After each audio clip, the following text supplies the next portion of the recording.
Hi guys, it's Emily from Novelle Novels and welcome to today's video. This is my September wrap-up part 2. Now, like I said in my last wrap-up, I have not been reading as many books this month, which is strange because I thought the kids have gone back to school, I'm still not back at work, I'll have loads of time to read. Nope, things have been mental. We've had cold season here, we've had, I've been catching up on housework. It's just been seriously busy, so I've actually read a lot less. But, you know, I'm just like, do you know, I'm not going to beat myself up. I've enjoyed a lot of the books. I've had a lot of good star ratings this second half of the month. And I'm going to take it as it is. My anxiety's been through the roof because of this COVID stuff again. I've had quite a few wobbles. So I am taking as much self-care as I can and just looking after myself because that is what we need to be doing right now. Anyway, I've done it. Lasted my book ban, kind of. It's not been a whole month. I did buy a few books the other day with Chloe, but I'm counting them in October because it is right at the end of the month, so they're going in my October. And just to give you a little bit of preview knowledge, all my October books that I'm getting are going to be done in another haul video. So I've decided to do the vlog haul videos again because lots of you said you liked them. So I'm doing them, so I'll show you what I've got with Chloe. And like I said, those books with Chloe are going to be on October's figures, so they're not counting. That's just my rule. I've decided that's what it's going to be like. So, because obviously I've been given a few books from the publishers' companies, so that's 2 that I've been given, and I got one from the publishers, 1 from Chris, and then I bought 14 other books. So I've got 16 books this month at the start of the month. I've unhauled 7 unread books, and I've read 25 of my own books. So that's got my September unread TBR down to 406, which is finally on the minus down. I'm going down again, and I am determined to keep this going. Yes, in October I'm not going to have a month-long ban. I'm not going to be as severe on myself, but I am going to limit the number of books I buy. So I'm going to be going out shopping with, the day after this, Gemma's coming down, so I'm going to go out book shopping with Gemma to Wokingham. So Gemma from Reader Book Gem, and that's going to be fun. And then I'll probably do 1 or 2 other going to charity shops, but I'm still going to cut by buying right back because I want to get my figures down. I want to get my books organised, and I'm going to unhaul books that I bought for the wrong reasons and I don't think I'm going to read. So I'm going to be strict with myself. I'm on this. I will do it. So here are the other figures of the genres, and they're quite good. So I'm reading 1 sci-fi book. I've read 1 graphic novel, 2 fantasies, 2 thrillers, that needs to be worked on, 2 contemporaries, not bad, 3 classics, obviously that's going to go sky high next month, 5 non-fiction, 8 chick lit, which doesn't surprise me, and then 9 historical fiction. You guys know chick lit and historical fiction are my 2 favourite genres, so I'm not surprised they're my highest numbers. And now let's get to the books and I'll show you about them. First one's 2 stars, History of Love. Ugh, I've read it, I didn't like it, don't understand it. Charity shop, bye bye. I don't like saying anything bad. Bye bye. Next one, 3 stars, I only got 3 stars. First one is a 1960s childhood. That's the end of the series that I've got, and this is going to my mum. It's alright, it's informative, it's got some nice pictures in it. Got some nice knowledge about the childhood. I would love to find, like, if they did anything on the 1980s childhood, because that would be my era, and I'd love to find if there was any books on that. So if you guys know about any books on that, let me know, because that would be quite interesting. But yeah, that's going to mum. Then I've also got a audio book that I listened to, Every Wild Heart by Meg Donoghue. I listened to that on audiobook in my library. That was really good. 3 stars. It was actually quite consistent.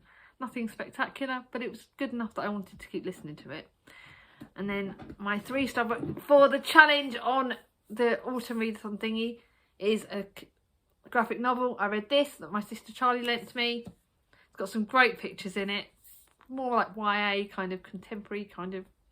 It's alright. Just nothing, not really for me, so Charlie's going to have that back. Sorry about the dark light today. I decided I think it's going to rain.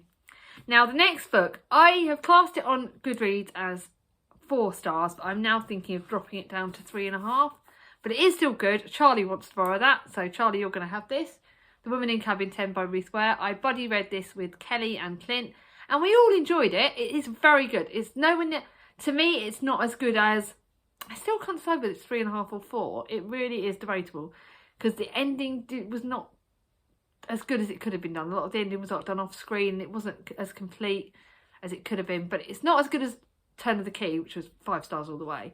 But I've been told this is better than another one of their books. So I did enjoy it.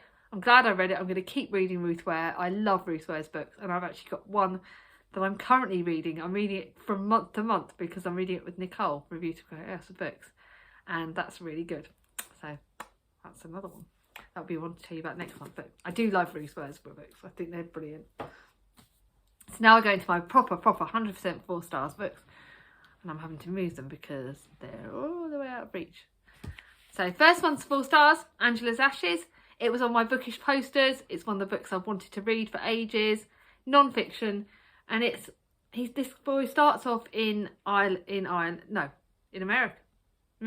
He's born in America to an Irish family. They end up going back to Ireland because his mum's having problems because she's lost a baby. And it's their journey. There is a lot of gulp moments in this. It really does rip you to shreds. There's babies that have died.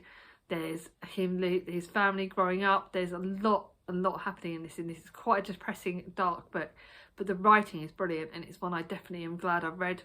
One I'm glad I've got off the shelf, but it's not one that's going to be keepy. Then, an extra book for the month. I needed some cheering up because it was September. I thought I'd better get the September Girls read. And it's brilliant. 4 stars, Maureen Lee, all the way. Loved it. It's set in Liverpool in 1920, a stormy September night. 2 women from different backgrounds give birth to daughters in the same house.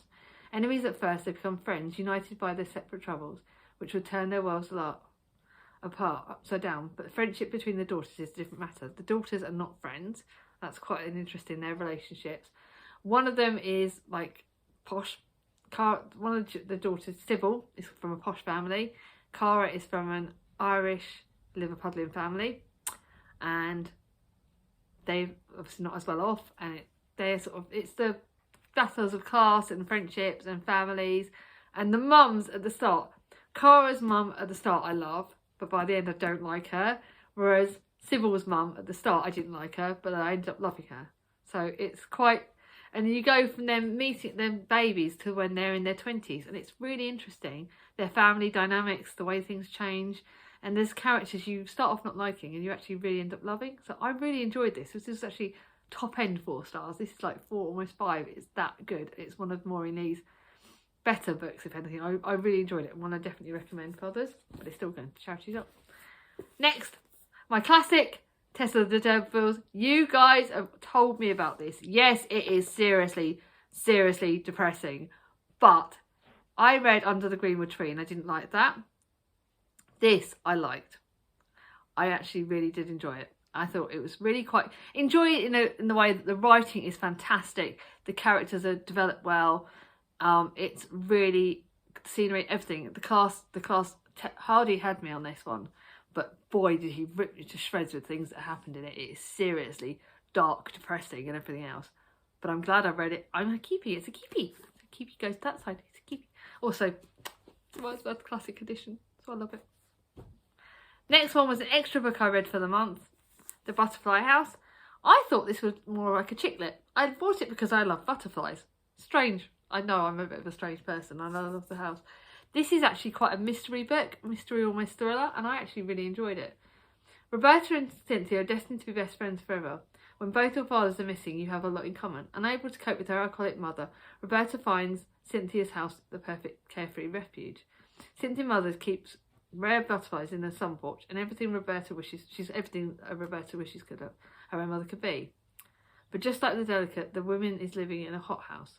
Years later, a hauntingly familiar stranger knocks on Roberta's door, forcing her to unlock the journey back to her childhood. And this is really about confronting your demons. You can't run away from your past. Sometimes grass isn't always greener on the other side. Quite interesting. I did like it. 4 stars, charity shop. The next one, which was on my TBR, my other Maureen Lee book, The Kelly Sisters. It should have been the start of a brand new life in Liverpool. And Dublin 1925, Patricia, Tara and Aideen couldn't be more excited about leaving home with their father, Bernie, and heading to a new life in Liverpool. It soon becomes clear as everything not as they esteem. The day they arrive in England Bernie ships them off to New York. And it's their 3 different journeys. You go on to quite a lot of chapter things. Each girl has their own journeys and the way the sisters interlink. It's quite interesting. Quite good in the fact that I love the sister relationship, because obviously me and my sisters, but not. It was good. It was just quite nice. It was quite a nice book. Quite a cosy read. Not as good as, in my opinion, as September Girls, but good. The next one is a book that I read for a blog tour from Love Book Tours. I read this. It's 4 stars. It's really enjoyable. It's one that I think, yes, I'm going to be giving this to Gemma. I think she would love it. It's a translated fiction by Ernest Hogan. The author's actually followed me on Twitter because she liked, on Instagram, because she liked my review, which I thought was great. It's at the end of the war, Nell is released from a Japanese internment camp in Java. While searching for her father in the chaos, she meets Tim, a young man who's looking for his family too. Nell's journey takes her to Singapore, Australia, and her dad moves her around. It's a lot about family. It's about the dynamics. It's about your father who's been disappearing, and the father always thinks he knows best, and he thinks he's got control over Nell. And Nell's like, no, I know what I want to do. And I love that feisty side of her. It's quite good. Not 5 stars, but I love the shorter chapters in it. Brilliant. Look at my review on Goodreads. I really did enjoy this. So, but Gemma's going to have that. So I'm trying to think. That's my Gemma pile over there.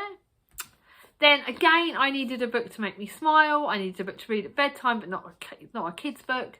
So I picked up the Operation Sunshine. Seeing as the summer's now pretty much, today it's definitely gone and buried. A perfect sun lounger read, but I read it in bedtime because it was the same. It was a cosy kind of read to read at bedtime. But it's actually got mystery elements in this, and it's actually got some like feisty bits. And I didn't realise Jenny Colgan had it in her to make something this good. It was actually better, like 4, but it's nearly a 5, 4/4.5. It was really good. Evie needs a good holiday, not just because she's been working all hours, but because every holiday she's ever been involved in goes tits up, basically. Sometimes all 3 at once. Why can't she have the normal holiday? And other people seemingly have perfect holiday. And this is really good. This has actually got like mystery, holiday, bit of romance, bit of rudeness. It's brilliant. It's actually really good. It's one of her better ones. So definitely, I was quite surprised by that. I was quite surprised how much I loved that. Then another book, I said, another one. I like having these books that don't go on my TBR and then at the end. This I've had for ages. It's Isabel Broom. Isabel is brilliant chick lit author, very good on the romance, yes, you could predict the kind of who she was going to get within this, the girl. She writes a lot of books set in Greece and the Greek islands, which I thought was lovely because I've been to Corfu once, and I do think that's quite a beautiful area. Her settings are described gorgeously. Her character development is lovely. You really do feel like you're there in this. And it's a holiday on the stunning Greek island of Xanthos. It's perfect blue skies, white sandy beaches. It all should be a dream come true, but for Holly it feels like a nightmare. She finds out she's inherited this house, and you go back to finding out, she wants to find out why she didn't know she had this aunt. She never got told she had an aunt. She doesn't remember her aunt, although her aunt knew her when she was a baby apparently. And it's about and Holly went through a lot with her mum being an alcoholic, and you find out the depths, some of the things that Holly had to put up with. And she's going on a journey to try and find out what happened to her mum, what happened to her aunt, and it's lovely. The romance in this is good. You can tell who she's meant to be with, but it is good. It's cosy, and like I said, the mystery side of trying to find out what happened to her mum was really good. So I did love that. Nice 4-star book. And I'm just checking if I've got any other book. Yes, I listened to The Nickel Boys on audiobook in my library. Brilliantly well written, very hard hitting, totally and utterly got me. I really found that Colson Whitehead really developed, oh my god, it really puts things that happened then into perspective. It's 1960s, I think, in America. He gets sent to a segregation camp, sort of like prison thing, the boy, and it's just heartbreaking, some of the things that happen in that camp, and it literally makes me cry. It was very hard hitting, but very good. I'm just thinking if there's anything else. Oh, I did put the map of you as 4.5 stars. Sorry, I forgot about that. I think that, and I think the Operation Sunshine, I'm going to put 4.5 stars. But yeah, anyway, that was the Nickel Boys. Now I go into my 5-star books, and I had some really good ones. Like I said, the second half of the month's been really good. First one was, I have been meaning to read this for ages, borrowed it from Charlie. You guys know all about this. I don't need to tell you much. Why I'm no longer talking to white people about race, and it addresses it so clearly and so well, and I think it's really hard hitting, but it really makes you put things into perspective. It really teaches me about things that I didn't know about, and I found it very informative, very good. And definitely if you need to know more about race and stuff, you need to read this. It's brilliant. So that's my Charlie book. Then I read the second in this series, Jenny Hand series, P.S. I Still Love You. It's brilliant, cozy read, 5 stars all the way. Definitely good, definitely loved it. I can't wait to read the third book. You know, even though the third one is not actually on my October TBR, you know I'm going to read it. You know that there is, sorry, I've got hair in my face. But you know I'll read it in October, and I'm keeping that series. There is actually a series I'm keeping. Woohoo, what's going on? I'm keeping it. So it's a keepy book. I think I've only got 2 keepy books. The next one, I buddy read this with the lovely Elise from Elise Reads and Speaks. She's brilliant. I love Elise's channel. I love the Tudor Queen. We actually can't wait, and in November we're going to read the 4th one. This, I don't know very much about Jane Seymour. I know a lot about Anne Boleyn, a lot about Catherine of Aragon, but as the queens go down, I know the least. So I'm looking forward to reading the next one. And this one I found really informative. Jane is often portrayed as the sweet and innocent girl who had it easy. Who died. And obviously her tragic sale, you know, you felt for her. She was the innocent one. She was the one that died. She was the saint almost. And you actually find out she wasn't actually as saintly as she could. Because she still slept with this guy, a married man. So why is that innocent? You know what I mean? And yes, she's got good morals. Like, she sticks up for Catherine of Aragon and she fights for Mary. And I love the relationship between her and Mary. And that you really feel for them. You like, you know, you think, what a lovely girl that she fought for this girl. She didn't really do much. She bonded a bit with Elizabeth, but Elizabeth lost her mum when she was a baby, so she didn't really have that bond with her mum. But Mary went through so much, and I think I'd love to read more about Mary actually now, because after reading this. And also you find out a lot more about Jane's family. And I know some of this is historical fiction, some of it's fact. It's portrayed that it looks like Jane had miscarriages before she had her final son. And that's quite interesting the way that's written in. We don't know for definite. There's lots of stuff that I would like to know the actual physical facts of about this. But I found it really interesting. I'm really glad I read this, and it's one that is 5 stars. It's even better than Anne Boleyn, and I'm so can't wait to read the next one. But yeah, that's my Gemma book as well. And the next one I read for a read along with Tandem Unto This Last by Rebecca Lipkin. If you like historical fiction, if you like high-end historical fiction set in 1858 London and the high end, I know I've read a lot about the lower classes in this time, but not much about the higher classes. This is brilliant. This is the story about John Ruskin, who was actually a guy that really did exist, and he was a genius, famed across Britain, and he had an obsession with a young student that changed the course of his life forever. I think this is a mixture of fact and fiction. I don't quite understand everything, but it's a roller coaster. It's a massive book, like nearly 700 pages. It's a massive, massive book. But it is so fascinating. Rebecca Lipkin, the author, is brilliant. I'm going to buy, if she writes any more books, I'll buy them, because this is brilliant. Tom, I think you would love this. Please, Tom, if you want to get it. I know which of my historical fiction fans would love, friends and subscribers would love this. But if you like that, and if you like art and philosophy, and it's just literature, it's really, really, really good. There's so many of you out there that I know would love this. And I definitely recommend his relationship. Rose is like, Ruskin was like 39 when he met Rose, and she's like a young student. She's quite a lot younger than him. And the relationship at the start seems a bit weird because he's a lot older than her. And they follow their relationship through till the end. I'm not going to tell you what happens at the end. But it's quite a tumultuous relationship, and it's whether it's wrong or whether it's right, and is their feelings for each other true love or is it obsession? It's really conflicting, and it's really gets you thinking, and it's a really deep book, but bloody loved it. So yes, I think Gemma's going to have that. And then lastly, the book that I will say is probably one of my favourite books of the month. No, The Hypnotist Love Story by Leanne Moriarty. Leanne Moriarty never lets me down, and this is spooky, scary. This is scarier than what Alice Forgot, but bloody good. And the ending's really good. Leanne Moriarty has excelled herself on this. It's brilliant. Got it full price, and I'm so glad I'm keeping this. I actually keep all of her books. So therapist Ellen O'Farrell's new boyfriend Patrick has just told her a secret. He has a stalker. Ex-girlfriend Saskia won't leave him alone. She sticks by like a shadow. At first Ellen's disturbed but also curious. She'd like to meet Saskia, but neither Ellen nor Patrick knows that she already has met her. This is spooky, scary, intriguing, brilliant. Patrick, I go through stages where I either love him or I hate him, and it was quite interesting. I actually felt for Saskia quite a lot in this. I actually felt for her more than, even though she's actually portrayed as a baddie, I actually felt more sorry for her than I did for Ellen, and it's really weird, but I really loved it. I read it with Danny from Spinelli Speaks, but she couldn't catch up because she's obviously got a very busy month. But I thought I'd love to know whether when she finishes this, what she rates it, but I thought it was really good. And the other 5-star book of the month, which I don't actually have it on me because I read it as an ebook from the library, which is The Pull of the Stars by Emma Donoghue. You guys know I love Emma. I knew that I would like this, but the fact that it's set about a Spanish pandemic, the Spanish flu in Ireland and in England, and oh my god, it is a killer. Because of the pandemic stuff and the comparisons between that and COVID, I found that really heartbreaking, and it's set in a very short space of time. And it's about a nurse, and she's working in the maternity bit, and the idea of like some of the mums lost babies, and how the pandemic happened, and it's done over such a short time over in the autumn. But yeah, it's beautifully written, and I loved it, and I can't wait to read all of Emma Donoghue's books. Fantastic, fantastic book. So those two have to go down with my 2 favourite books of the month. But I've read so many. There's so many of these that could just be cast as amazing.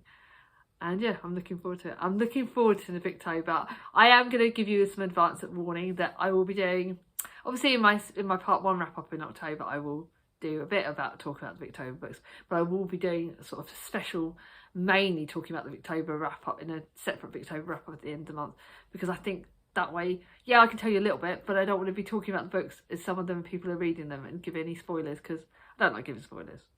And with Victorian books, you can easily give a spoiler, so I won't be doing that.